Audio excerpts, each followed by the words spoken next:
So start. Good morning के साथ कि गुड इवनिंग के साथ? Good evening. गुड इवनिंग के साथ। ओके, चलो कोई बात नहीं, ठीक है। कंटिन्यूइंग आवर डिस्कशन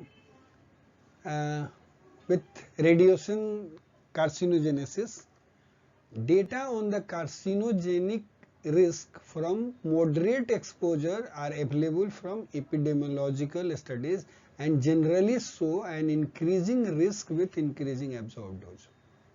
ठीक है, जो भी एपिडेमियोलॉजिकल स्टडीज है वो वहां पे हमें क्या रिजल्ट मिला है? Increasing risk with increasing absorb dose of radiation carcinogenesis, right?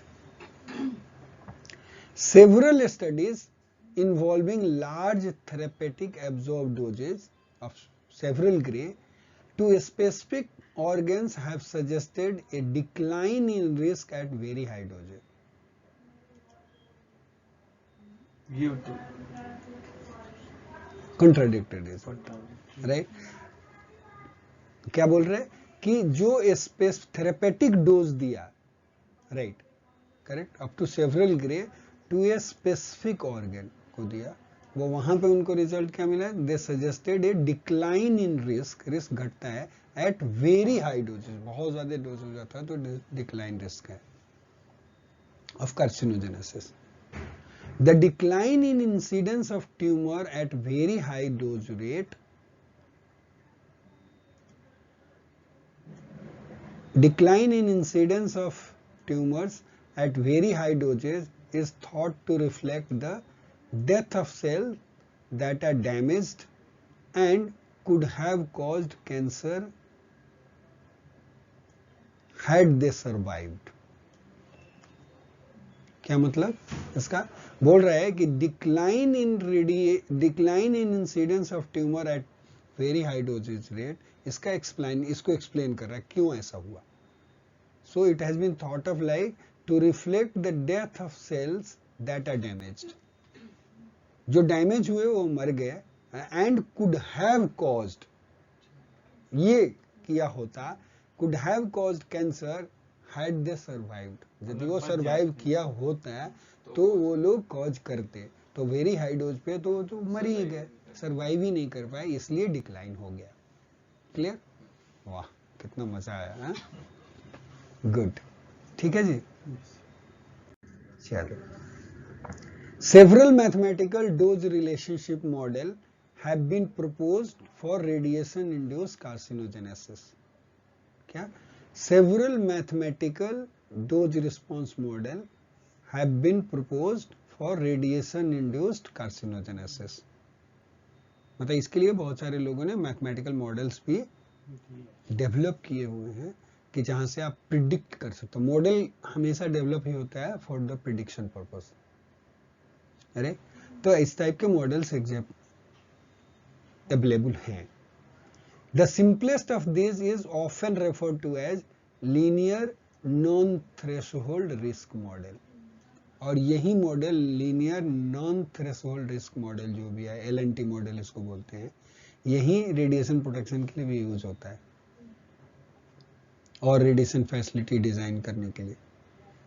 Right, with this model क्या है? There is an increase in the probability of cancer that is directly proportional to the absorb dose. इस model से क्या है? There is increase in probability of cancer, probability cancer की probability बढ़ती है and is directly proportional to the absorb dose. Absorb dose जैसे increase करेगा तो उसकी प्रोबेबिलिटी भी बढ़ती जाएगी. So it will have just like जो स्टोकास्टिक इफेक्ट वाला जो आपका LNT मॉडल है, वो जीरो से भी ये सीधे शुरू हो जाएगा. इधर एब्जॉर्ब डोज होगा, राइट,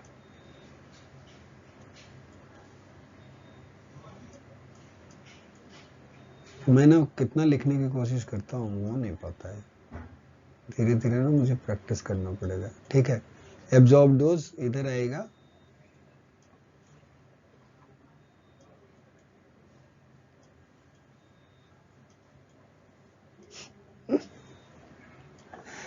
और इधर प्रोबेबिलिटी उसके. इस एक्सिस पे प्रोबेबिलिटी आएगी।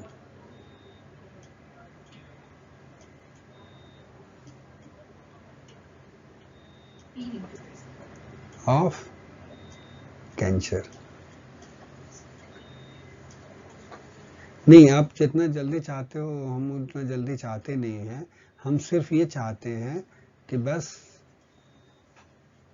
अच्छे से समझ में आए। हमारा गोल वो है नहीं। यदि मैं जल्दीबाजी में चलूंगा तो सारा गोल जो है वो खत्म हो जाएगा फिर। चलो ठीक है, गुड, आगे चलते हैं। At a small incremental absorbed dose above background, the linear non-threshold risk model usually cannot be excluded or definitely confirmed. क्या बोल रहे हैं?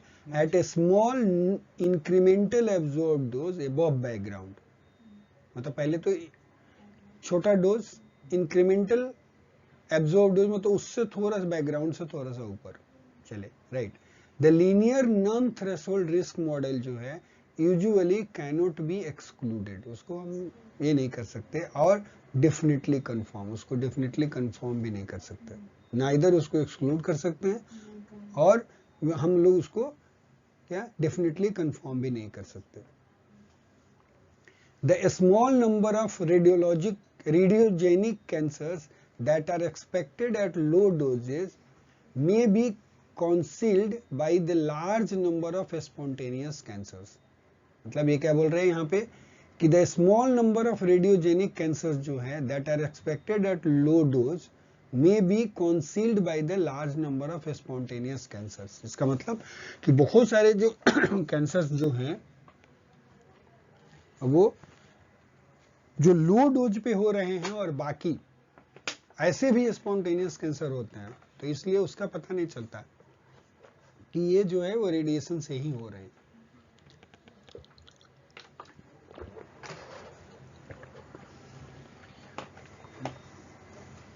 Okay, because of this statistical limitations, मतलब ये अनसर्टेन जो है, directly inferring risk at low doses may never be possible using population studies. क्या बोला? Because of this statistical limitation, चूंकि हम इसको सेपरेट नहीं कर पा रहे हैं, इसलिए directly inferring risk at low doses may never be possible using population studies. मतलब पॉपुलेशन स्टडी करके, राइट, कि लो डोज का क्या रिस्क है उसको डायरेक्टली इन्फर करना वो हमेशा एक डिफिकल्ट और चैलेंजिंग टास्क रहेगा, क्योंकि एग्जैक्टली हमें पता ही नहीं चलेगा, क्योंकि स्पॉन्टेनियस कैंसर भी हो रहे हैं और वहां से भी जो है आपका लो डोज से भी हो रहा है। लेकिन ज्यादा स्पॉन्टेनियस जो कैंसर होते हैं उनकी भी प्रोबेबिलिटी बहुत ज्यादा, वो सबसे ज्यादा होते हैं, तो ये प्रॉब्लम तो रहेगा ही रहेगा। Recent mortality analysis of atomic bomb survivors suggest that for solid tumors a linear dose response is consistent with the data for acute absorbed dose as low as 0.05 gray. What does it say? The recent mortality analysis of atomic bomb survivors क्या suggest करता है?